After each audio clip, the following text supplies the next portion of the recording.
Dan seorang beribadah harus dibangun di atas 3 perkara sebagaimana tadi saya sebutkan di awal sesi yang pertama, arkan al-ibadat al-qalbiyah, disebut dengan rukun ibadah hati. Rukun ibadah hati ada 3, yaitu al-khauf dan roja dan mahabbah. Jadi rasa takutnya itu tidak boleh bersendirian, dia harus disertai dengan pengharapan. Kapan seorang yang dia hanya takut saja dan dia tidak punya pengharapan kepada Allah, maka dia terjerumus dalam al-qunut atau al-ya'su min rahmatillah, putus asa, dan itu dosa besar. Ya, bahkan kekufuran. Wala tay'asu min rauhillah, innahu la ya'asu min rauhillah illa al-qaumul kafirun. Kata Allah Subhanahu wa taala melalui Nabi Yakub kepada anak-anaknya, janganlah kalian berputus asa dari rahmat Allah. Sungguh yang berputus asa dari rahmat Allah adalah orang-orang kafir. Ya. Wa may yaqnatu min rahmati rabbi illa dhalun. Tidak ada yang putus asa dari rahmat Allah kecuali orang-orang yang tersesat. Ya, jadi tidak boleh juga orang hanya takut doang. Takut tersebut hanya bernilai ibadah kalau disertai dengan roja, berharap kepada Allah. Jadi seorang hamba di antara khauf dan roja. Ibarat burung, kalau sayapnya cuma satu dia akan jatuh. Harus dua-dua. Sayapnya harus ada 2. Ada sayap khauf, takut kepada Allah, ada sayap roja, berharap kepada Allah. Dan demikianlah kita sekarang beramal soleh. Kita berharap amal kita diterima, tapi kita masih ada takut, jangan-jangan tidak diterima. Jangan-jangan tidak diterima. Ini di antara hal yang buat kita takut juga, jangan sampai apa yang kita lakukan selama ini tidak diterima oleh Allah Subhanahu wa taala. Bukan karena kita suudzon sama Allah, tapi suudzon kepada diri kita sendiri. Jangan-jangan saya kurang ikhlas, jangan-jangan saya masih riya, jangan-jangan kita bukan suudzon kepada Allah, kita husnudzon. Allah Maha terima. Tapi masalahnya kitanya. Apakah amal kita benar-benar diterima? Apakah amal kita benar-benar tulus? Wallahu alam. Enggak ada yang pastikan, enggak ada yang tahu. Ya.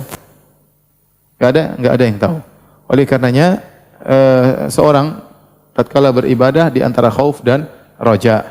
Kata sebagian ulama, barang siapa yang ibadah cuma khauf saja, maka jadi khawarij.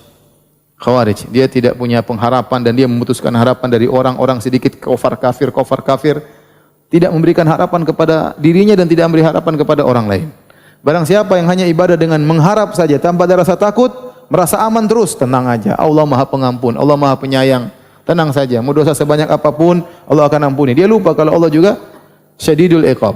Ya, dia lupa Allah hukumannya keras, maka dia akan jadi murji'ah.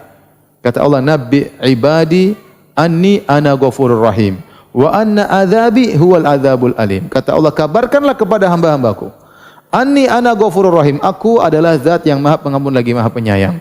Wa anna adzabi, tapi ingat, azabku huwal adzabul alim, azab yang sangat pedih. Jadi seorang di antara khauf dan roja.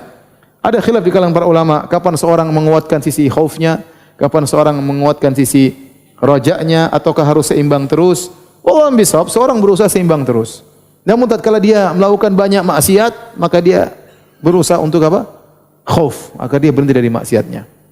Ya. Atau dia merasa aman, maka dia tingkatkan rasa khaufnya. Tapi kalau mulai timbul keputusasaan, maka dia tingkatkan rojanya. Tapi hukum asalnya seorang berusaha antara khauf dan roja.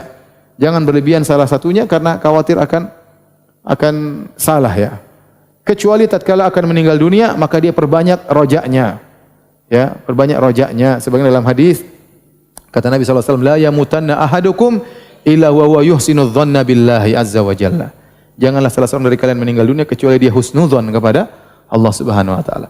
Dalam satu hadis dari Anas bin Malik radhiyallahu anhu riwayat Tirmidzi dan disahihkan oleh Syekh Albani rahimahullahu taala, kata Anas bin Malik, dakhala Rasulullah sallallahu alaihi wasallam ala syabin wa huwa fil maut.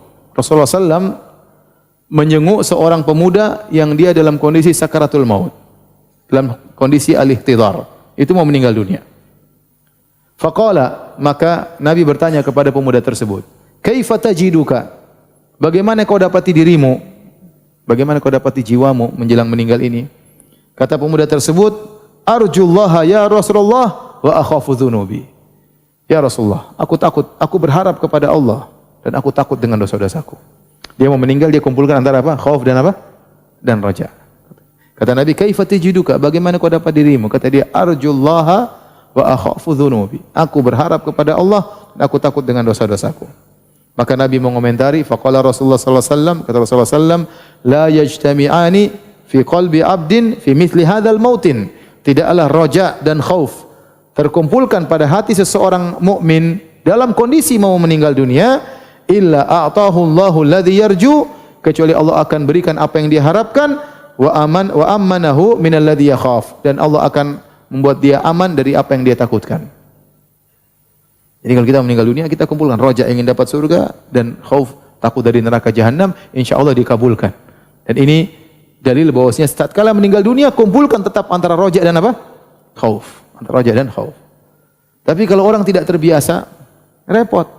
Sakaratul maut itu bukan perkara yang ringan.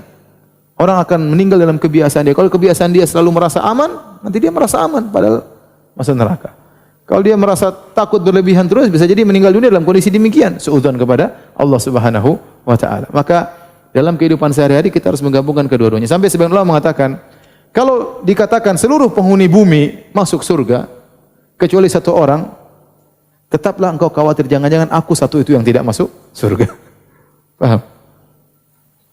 Kalau dikatakan seluruh penghuni bumi masuk neraka kecuali satu orang, berharaplah itu satu orang itu mungkin saya yang selamat itu.